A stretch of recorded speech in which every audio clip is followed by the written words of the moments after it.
ಶ್ರೀ ಗಣೇಶ ಶಾರದಾ ಗುರುಭ್ಯೋ ನಮಃ. ರಾಮಾಯ ರಾಮಭದ್ರಾಯ ರಾಮಚಂದ್ರಾಯ ವೇಧಸೆ ರಘುನಾಥಾಯ ನಾಥಾಯ ಸೀತಾಯ ಪತೆಯೇ ನಮಃ. Welcome to all for this session on Ramayana to chapter 5 of Sundarakanda. In the previous chapters, we saw Hanuman entering into the city, observing every street and every house in search of Sita. Then the fortunate Hanuman beheld that brilliant orb of the night in the mid of the stars, covering all beings with its light, like a bull inflamed with desire in the mid of the herd of cows. And that heroic monkey gazed on that moon floating in the sky, white as the sheen of a conch or a lotus stack, that star of cooling rays which destroys the sorrows of the world, draws up the tides and sheds its light on all beings. That brightness which shines on the summit of Mount Mandara and at dusk sparkles on the sea, as well as on the lotuses of the lake, now blazed from the face of that nocturnal planet. Like a swan on its silvery nest, or a lion in a cave of the Mandara mountain, or a warrior on a proud elephant, so was the splendor of the moon in the heavens, like a humpbacked buffalo with pointed horns, or the lofty mountain Shweta with its high peaks, or an elephant with gold encircled tusks, so did the moon appear with its clearly defined prominence. Just as the great orb of sun dissolves the ice and frost on muddy pools, so was darkness dispelled by the brilliance of the auspicious moon, whose symbol is the hare, so that even the dark patches on its surface appeared bright, like the king of beasts issuing from his cave, or the lord of elephants entering the deep woods, and a sovereign of men ranging his dominions, so did the moon appears in its full splendor. This whole chapter is about the rise of the moon over Lanka, which is shedding a nice light which allows Hanuman to search for Sita. The brightness of its rising had dispelled the night, accentuating the swarthiness of the Titans, those eaters of flesh, and awakening thoughts of love in the lover. Women whose melodious voices had charmed the ear, having disported themselves, now slept in the arms of their lords, while titans of strange and terrible deeds went forth marauding, and the sagacious Hanuman beheld mansions where intoxication and folly reigned, where chariots, horses, and golden seats were seen everywhere in luxurious and warlike abundance.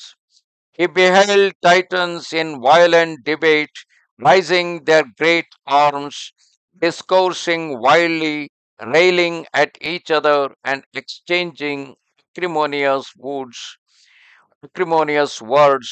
And some were striking their breasts and brandishing great bows, while others adjusted their attire and embraced their consorts.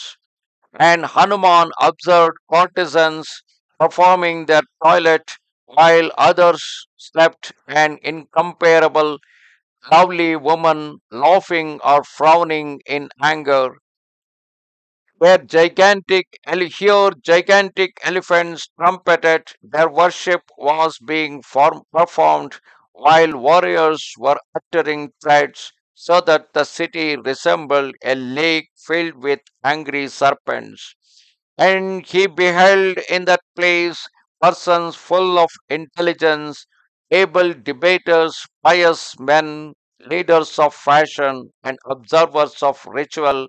And beholding those magnificent beings endowed with every attribute in accord with their nature, Hanuman was delighted. Such was their splendor that even those who were ugly appeared fair, and he saw their consorts full of nobility and of great beauty, worthy of adornment, like unto stars in the excellence of their conduct, who were filled with affection for their protectors, some casting tender glances, others exchanging tokens, and some drinking. And by night, Hanuman observed lovely women being embraced by their paramours, affecting modesty or passion, like birds sporting with their moss mates, while others in their homes lay peacefully on the breasts of their lords, full of tenderness and faithful to their conjugal duty. Some lying without raiment, deserted by their lovers, had the radiance of gold and were marvelously beautiful with their golden skins, graceful limbs, and complexions like the moonlight. And Hanuman saw other women in their homes experiencing the height of joy with their lords, full of delight, decked with flowers, charming the hearts of their consorts with their beauty. These lovely women of radiant countenance, resembling the moon, possessing marvelous eyes with sweeping lashes and slanting lids, and adorned with innumerable jewels, seemed to Hanuman to resemble flashes of lightning, but of the nobly born Sita, offspring of a royal house, fixed in the path of virtue, resembling a delicate flowering creeper or the frail Sadhujata plant, and sprung from the mind of Brahma himself, he could find no trace.